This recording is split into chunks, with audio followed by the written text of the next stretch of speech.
وارد واحدی شدیم که فضای ورودی نداشت و به محض وارد شدن فضای آشپزخونه رو می‌دیدیم.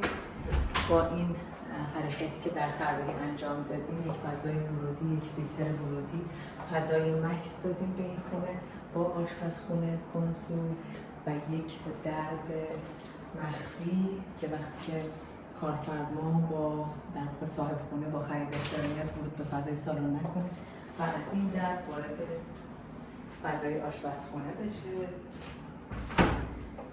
به این شکل که میبینید خریدارش رو روی کانترش و کنار سینکش بگذاره.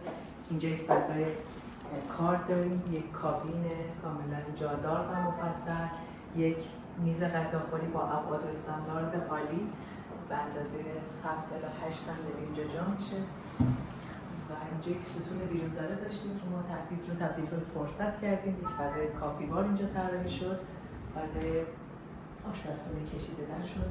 همباد این در واقع می‌بینید میز غذاخوری در یک باد فضای آشپزخونه رو همینطور تا سقف این فضا تقسیم شد و جدا شد از سالن.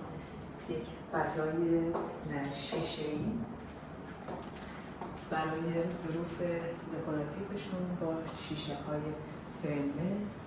همونطور که می‌بینید یک دکوری بسیار زیبا رو به سالن داد و در نهایت یک لوستری که فضای روی میز رو روشن میکنه و یک فضای غذاخوری بسیار زیبا با آشپزخونه رو میده.